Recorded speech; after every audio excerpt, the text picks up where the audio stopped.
Welcome to After Dark at the Fixed Ops Roundtable, featuring Cara Delane and Ted Ings. This episode is brought to you by BG Products, partners beyond products. And now for your hosts, Ted Ings and Cara Delane. Welcome to After Dark, everyone, at the Fixed Ops Roundtable, and I'm super excited for tonight. Ted, how about you? I am extremely excited. We have some great friends with us, Cara, some featured guests who we have not had on in the past. Tiffany Kingry is with us tonight. We're excited to learn more about her, and Brent Marston is here as well. So two new guests, and Cara, we're going to go in the 80s mode, and I guess we'll be doing some trivia sometime in the show, right? Of course, we're doing some trivia, and I think it's all music themed tonight. So hopefully everybody is up to speed on their 80s tunes. Tiffany, what do you think? You good on the 80s tunes or what? I'm very good on the 80s tunes. I'm looking forward to the challenge. Thanks. All right. Brent, what do you think? 80s music, 80s tunes? You know, I think I could do pretty good on the 80s rock, but you get into the 80s pop, I may have a little challenge there. All right. Coralie, we'll have to draw on you. Carvey Parker down there in Texas, hello to you as well. So Carvey and Coralie, I guess we are live tonight, Cara. We are live on Facebook, LinkedIn, and YouTube. So hopefully everybody has hit that share button and commenting down below. I already see tons of comments tonight. So hopefully they play along with our trivia later too. All right, everybody, stay tuned for the trivia. Cara, I think one of the most important things in this social media game is the consistency, in that we're constantly doing this. We're twice a week, but we're always live. I don't think we do a recorded show or a pre-recorded or a rerun like ever, right? No, we have hardly ever done that. And I think that's what makes it the most fun, is that we are live. We never know what's going to happen. The comments are coming in and it's always exciting. Aman, you had some great comments. Thank you on Monday night. So I appreciate that. And we learned a lot about AI, and that may come in tonight's chat as well. David, you're supposed to be on vacation, so welcome tonight. And by the way, Cara, David from Down Under is going to be back on in May, and we'll have another challenge to do. Oh, does it involve Vegemite? No Vegemite this trip. Thank goodness. Maybe some tastier Australian snacks. Yeah, I think so. We also want to thank our exclusive sponsor for the After Dark show. It is BG Products, partners beyond products. We're very grateful to them for all they do in the industry. They are the leader, clearly, in what they do. And BG, a long association with us, very thankful to them. And Cara, I know you met recently with some of the principals there at BG. I did. And I have to say that not only do they have an amazing company in our industry, but some of the best people are there as well. So all of the guys that work there are just super sweethearts and so helpful and educational. And I'm just lucky to be a part of everything that they have going on with the Roundtable. All right. So Tiffany, that last name looks familiar. Somebody on the Roundtable has that last name as well. Do you know that person? Yeah, I know him. I do. He's my husband. Okay. All right. So welcome, Tiffany, and of course Sean Kingry, right? So so you've been getting this 80s thing now for weeks, if not months, because Sean was one of the first people to to go all in on the theme. Yes, he was. The hair, the shirt, everything. You know, I was part of the dress up for him. I was helping him get dressed up and set it up, and it was a good show. It was a really good show. Carrie, you did a good job. Thank you. We've had fun, and I have to say that your husband has been one of the most encouraging people to me in automotive, and he's definitely always down to have some fun with us at the Fixed Ops Roundtable. So I always look forward to having you guys, and now I'm happy to have you on tonight. I am thrilled to be here. Thank you, Ted. Thank you, Cara, for the invite, and I'm so honored to be here. Thank you. And Cindy Reynolds, we're grateful to have you in the chat as well. Cara, what are the dates on the 80s show? Because I know now it's coming up fast. Yes, it is. It's right around the corner, May 15th, 16th, 17th, and 18th.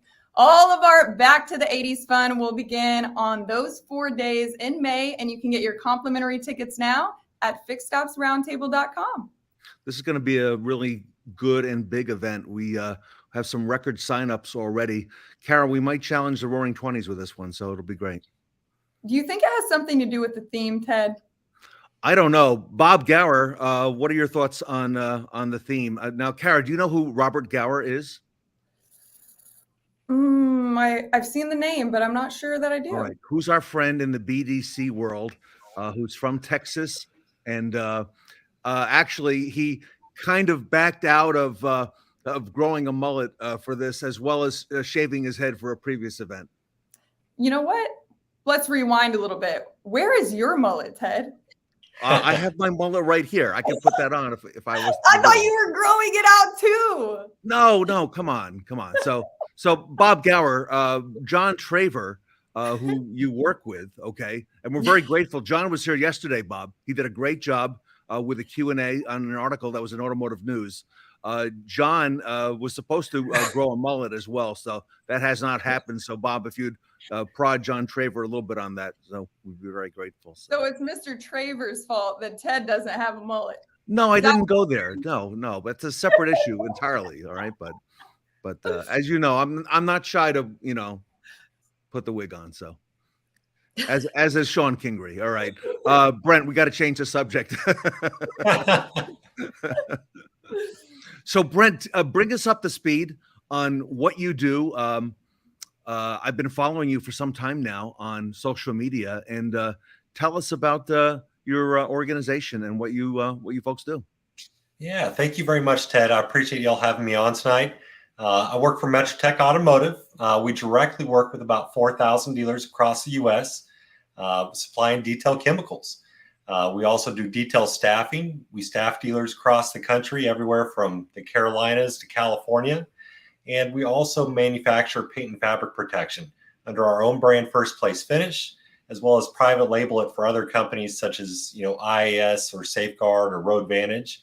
And then our newest division is our F&I division. We've partnered with Hendrick Auto Group, and we've formed two different companies, MetroGuard and Nations Guard. Hendrick did an amazing job with their administration for the past 25 years and wanted to build a program built by dealers for dealers to bring it out to the public. And we've been their partner for 36 years, and we're happy to continue this partnership with them. So you told me months ago that something was coming with Hendrick. So congratulations on that. Thank you. That is really, really respected and big dealer group. Yes, sir. They're a great dealer group. Is actually our second customer. City Chevrolet was our second customer when we first were founded 36 years ago. So, all right. A lot of folks coming in the chat, Cara. I see Tony Owens is there. I sometimes forget to thank Tony for all he does. Oh, here he is. Sean Kingry. Hello, everyone, with all caps. So, Tiffany, and I think he's been on the road this week from what I've seen as well. You are correct, Ted. He's out traveling the world, going up to Pulaski and O'Connell Falls and all of that up north. I'm going to be corrected for that because I'm still trying to figure out my north, south, east, west, or where I'm at here in Wisconsin. So he's gone up north. And Nick is with us tonight. Nick, thank you. We'll see you tomorrow on a big panel. Tiffany, when I talk to Sean and he goes on the road on these trips to some of these north and other whereabouts, the reception seems to be my calls seem to drop with him whenever I get into a topic that's not of his liking. So I'm not sure if it's me or if it's the reception. Yeah, and I don't know. He does it with me as well. So I want you to not feel it's you. He does it with me as well. All right. Cara Christine, Ellen Christine Haney is with us tonight, and happy Wednesday to you. And Ellen has been amazing with these parts panels, right? And the stuff she's done on behalf of Jeff Schmidt Automotive Group. She came in quick and just took us by storm, Ted. I love watching her on social media and getting to chat with her every chance that I get. And, she befriended, or Michelle McLean befriended her. Mm-hmm. And, Brent, the parts department doesn't get a lot of love in our industry, but it's so critical. And Ellen runs a really, really great dealer group parts department. Excellent. Linda Hansen, thank you. Linda, you were all over the chat Monday night, so thank you for all you do as well. Linda, we got to book you on the show. All right. So get with me after, and, let's get that going. And Bob, okay. So no longer Robert or Mr. Gower. So Bob, you do a lot for the industry, okay, at Traver Connect. So we'll talk about that as well. So Tiffany, you've got now up in Wisconsin, you've moved up from Florida. Tell us what you're doing and what's happening at Kaiser Automotive Group. Sure, Ted. I am currently working at a new acquisition that Kaiser Automotive took over. They took over the Bob Clapper store up there in Janesville. So it's a Buick GMC Chevy store. I will be the second finance manager that'll be added into the store to help them grow and bring processes in and accountability and just get them on track to be the best store up in that area. They're going to take some names. Let's put it that way. Once Sure. the processes are put in place and everybody's all on board and everything's up and running on all cylinders, that store is going to be a store that's going to be reckoned, how do I say that? Not to be reckoned with, but they're going to move to the top of that region. 100%. It is a sleeping giant up there. That is a sleeping giant store. Wow. Clint, I see you in the chat, and Robert, thank you today for the keynote that you recorded for the event. So Tiffany, you came out of step one. You are used to running a lot of F&I departments. Talk to us about that, because I think you had 25 F&I directors reporting to you for quite some time with the work you did with step one. Yep. And the most important thing with that, when you have so many people in that type of environment, you have to manage personalities, right? You manage the personalities. And when you manage the personalities, you also have to manage processes and accountability and making sure that everybody is doing everything the same way. And you hold each person accountable the same way. And accountability is what brings the numbers, brings success. You have good leaders, you keep the positiveness in the team, in the environment, and just always be there to pick them up when they need a little bit of help. And if you're in a store, in that environment where I would go into a store, and if they were busy, I would jump in and I would be the person taking the TOs or, jumping in and spinning the paper and getting everything ready, because there's one goal. We're one team and one goal. And the goal is to make the customer happy. The customer has to be happy to retain retention, to have them come back to us. Word of the mouth is the most important thing out there. And Tiffany, a lot of change coming, or possible change with F&I, right? There's a lot of new things out there, a lot of old things that have been revamped and, they seem new today, but a lot of people trying new ways with F&I, and we see a lot of that. And I would imagine with all the changes in the economy we've seen in the last 9 months that, there's possibly some impact on the F&I department as well. Absolutely. It has impacted us tremendously with the way that we do business and the way that we have to conduct business. The safeguard rules that are going to come into place on June 9th are very important for multiple reasons. One, it protects the dealership.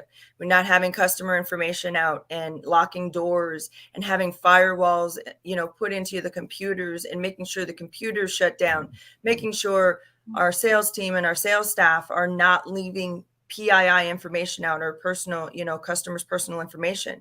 It's very important that we protect that going forward, because it could turn into something bigger down the road, into fines. And, the fines lead up to one piece of paper, you get fined, 2 pieces of paper, you get fined.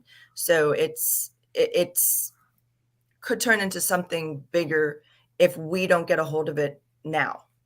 Right. Okay. Peter, I see the comment. Clint, reach out to me. Absolutely. Brent, Cara is no stranger to detail and recon, because when she was in retail for 3.5 years until very recently, her office was adjacent. Cara, you can tell Brent where you were located. Yeah. Now looking back on it, why on earth would we put a production studio right next door to a recon center that's very loud, wash bay? I don't really know, but vacuums going, spray washer. And it wasn't necessarily that. It was more of the music that they were playing back there. But I was in between an accounting office and a recon center in one large building that we had built behind our Dodge dealership.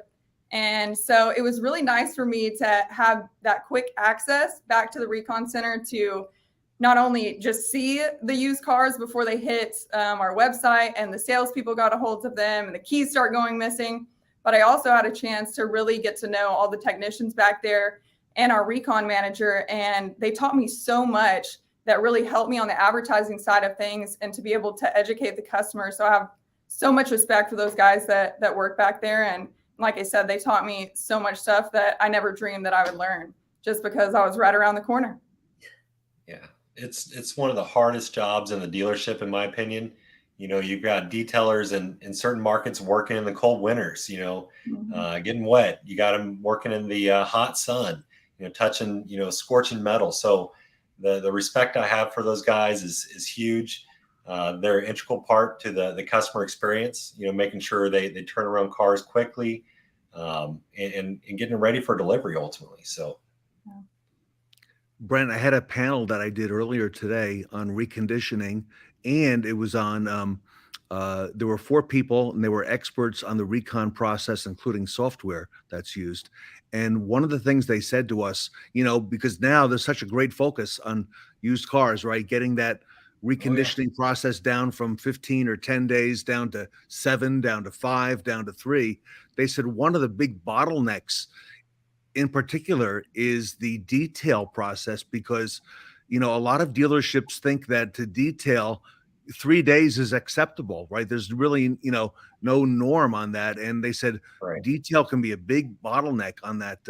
What are your thoughts on that as well? Yeah, so 100%.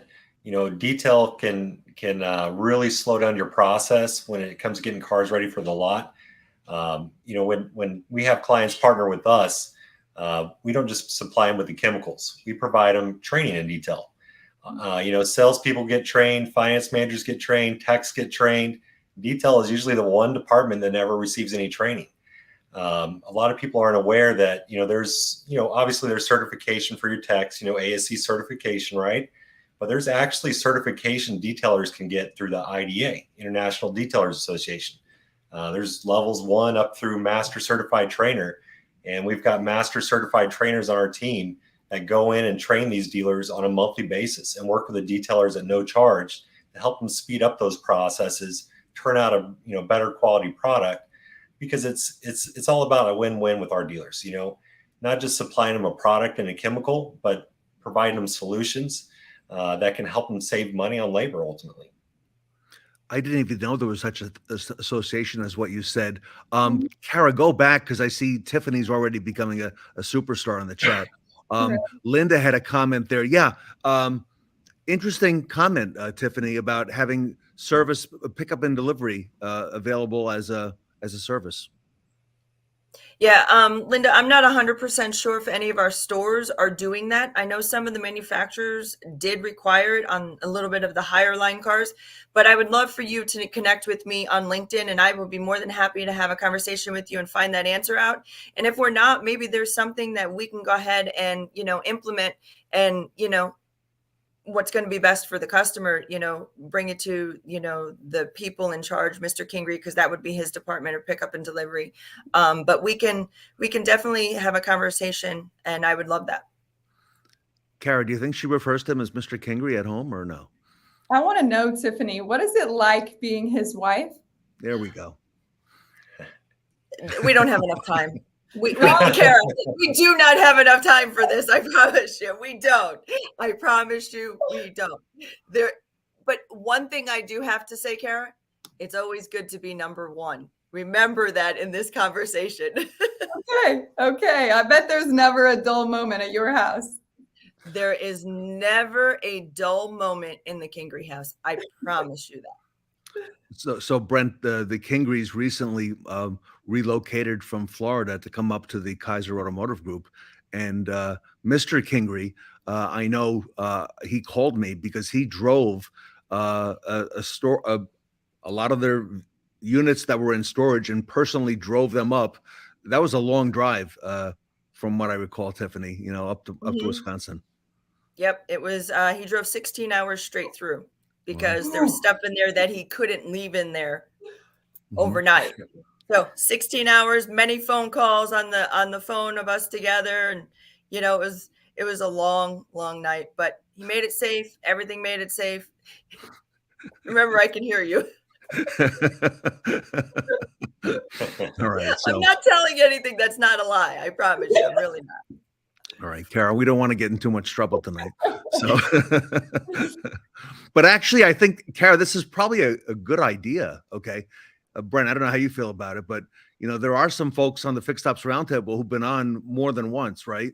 And we know who they are. And I'm wondering if maybe we have a spouse thing where we have some of the spouses on. What do you think? Yeah. Okay. I think it would be good. We would get all the truth of the backside of the automotive industry. We would. All right. So there's a lot of exciting stuff coming up. Robert Migliaccio from CMA was with us today, and he's delivering a keynote. He's actually, Kara, he's going to open up the Fixed Ops Roundtable, Tiffany, on May 15th on the morning, on that Monday. And Robert Miggs is going to deliver the keynote address. And he has come such a long way with his social media. And Brent, I don't know if you follow him, but Robert Miggs is, he's done a lot personally on himself, to improve, his diet and lifestyle, and great family man. And he's done so much at the dealership as well. And, Brent, the social media thing is really a phenomenon, right? And how we can reach out and, become friends with all these people. Most definitely. Social media, the last 2 years, I've really started getting a little bit more active on LinkedIn. And some of the connections I've made through there, I probably would have never made through normal networking. For instance, I probably would have never got a chance to meet you, Ted, unless we bumped into each other at like an industry conference. So I've made some great new friends and business partners, and it's great. And you can learn a lot. I mean, there's lots of educational material out there being, put out there by, people like yourself and others. It's not just for having fun and putting up some great pictures. It's a great place to learn. Everybody, if you're not already following Tiffany Kingry and Brent Marston, they are both on LinkedIn, certainly, and on Facebook. So, please do that and expand all of our networks, because as you can see, they've got a lot of super valuable stuff. Tiffany, you got this great now new opportunity with this sleeping giant right up there. Yep. And, congratulations to you. You got a lot of wonderful stuff ahead. Thank you, Ted. Thank you, Kara. Brett, to what you were saying about detail, quick funny story, if I may, Ted. My twin sons are doing detail, learning how to detail cars in the dealership that I first started at. Wow. Yep. It's a small world. It's a small world, and that's a great place to start, that's amazing. It is a small world, and they've been training for about 45 days. And the two gentlemen that have been training them probably are master trainers, and they've been there a really, really long time. They were there when I was there, and they are doing it right. They're taking them slow. They're teaching them right. They're teaching them how to use the chemicals, how to detail the car, how to clean the car. So it comes out perfect because it does affect SSI or CSI. So it's funny how things start. That's right. And Tiffany, speaking of how things start, it's amazing how many people who now lead dealerships who came up either as parts drivers or as detailers, right? Look at the opportunity in this industry to move up. It's just so amazing, right? It is amazing. And, the best part about being an owner or a dealer principal or a GM is being in every part of the department of the dealership. You need to know how each department works. Right? 100%. Detailing, the body shop, service, how, sales, finance. A good leader is going to know the backbone of the store and be able to jump in when it is needed, right? No matter if it's service or if it's, parts, pulling apart, etc. But that's going to be a good leader. And that is a great foundation for a dealer principal, a GM, or an owner to start in each little intranets of the dealership. Kara, I sense an interview coming up with Tiffany at the May event. So what do you think? I know. I'm ready to hear more. I'm super excited. Yay!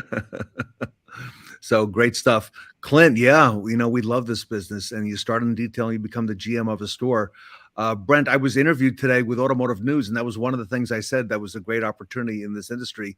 Look how people can come in with very little formal education, or not, okay, or have it or not, and look how they can move up in the industry. This fella here, Jeremy Stevens, has been 21 years at a dealership group in North Carolina. He's a fixed ops director, and he took it upon himself, Brent, to become a John Maxwell certified coach, and he's doing all this leadership stuff. And Jeremy is really, his status has risen a whole lot lately on social media. So amazing. Yeah, we'll have to connect, Jeremy. I'm here in North Carolina myself, in Charlotte. Well, okay, there you go. Yeah. So Jeremy was actually recommended to me, Cara, by Owen Moon, okay, at Fixed Ops Digital. And Jeremy, I think Christine Farnan told me that you had possibly reached out to her as well. So Cara, immediately after Jeremy was on a panel, Christine took the credit for that, right? Of course. Christine. So great stuff. All right. Ready for trivia? I'm always ready for trivia. What about you guys? Let's do it. Let's do it. All right. If you're watching us live tonight, make sure to comment down below to help our guest out tonight. Okay. All right. Let's see here. Here goes the first one. Who released the song Dancing in the Dark? Bruce Springsteen, Elton John, or Bryan Adams? And is the person from New Jersey? Okay, just leave it at that. Yeah, go with Bruce. Bruce. Yes, that is correct. Everybody's saying Bruce. Ted? He's from New Jersey. So yes, Bruce. Y'all are correct. And everybody in the comments was correct too. They're all getting it right. Even Sean. Even Sean. Even Sean. Look at that. Tony Owens got it. Wow, Tony. Cool. Wow. I might have set up some easy questions for tonight. Guess we'll see. I don't know. All right. Here's number 2. What year did the song Total Eclipse of the Heart come out? Man. I'm going with C, 1988. Yeah, I'll go with you there. I have no clue on that one. Brent, I think it was earlier than that. Let's go 81 then. I'm going to say 83.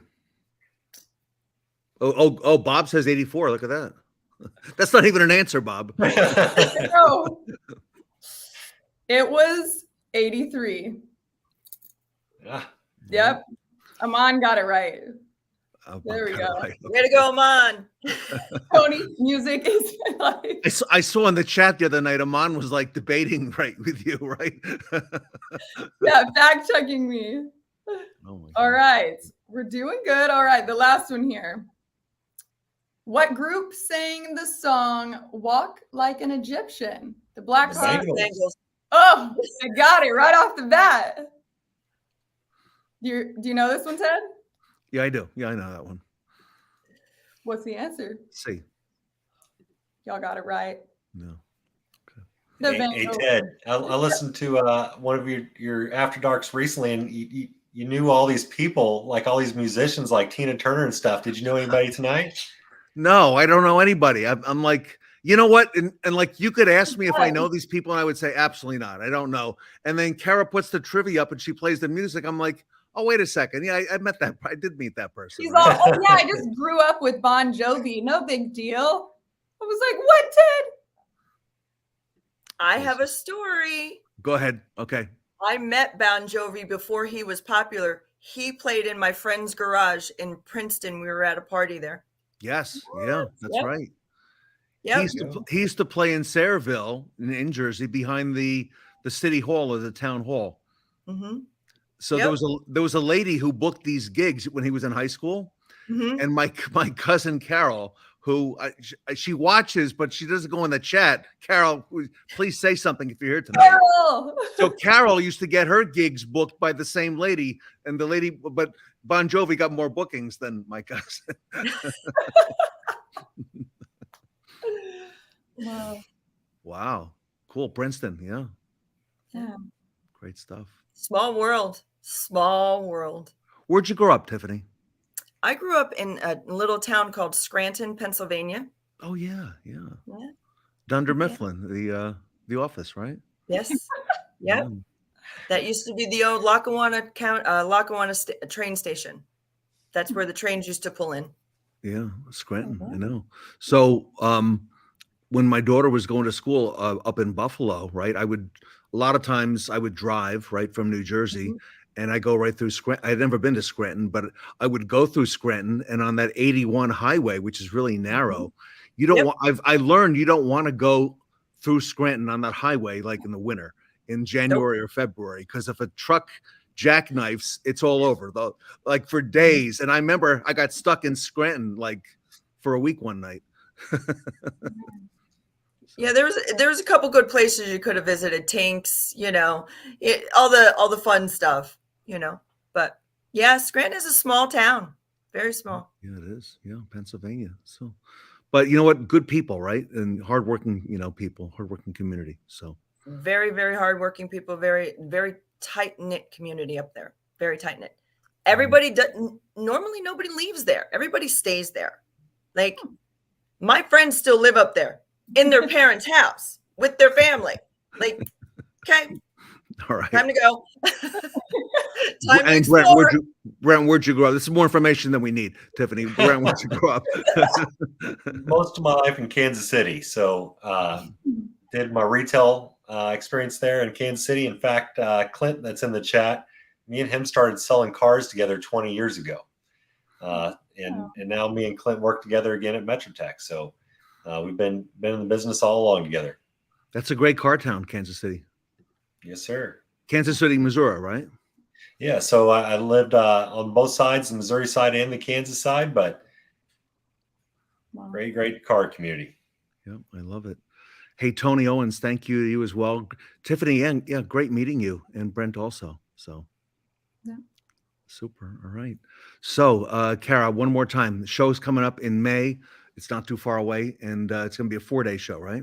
Yes, 4-day event once again, May 15th, 16th, 17th, and 18th. And if you haven't already got your complimentary tickets, grab them today at fixedopsroundtable.com.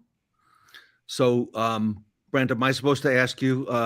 Brent is also a PK. Am I supposed to ask you what that is, or? Oh, a preacher's kid. Okay. Very good. All right. Look at that. Well, that's perfect for the car business then. That's right. My dad's a preacher. I'm a car salesman, right? Yeah. All right. Hey, this was a lot of fun. We got to come back and do this again. I like it a lot. Great chemistry tonight. So it worked out. Thank you, Ted. Thank you for having us on. Thank you, Ted. Thank you, Cara. Absolutely. It's nice to meet both of you guys, and hopefully we get you on soon again, or maybe one of the Fixed Ops roundtables, hopefully. And I hope to see both of you dressed up in some 80s attire leading up to our event. Thank you, everyone, for watching us tonight and playing trivia along with us. And we will see everyone on Monday at 8 p.m.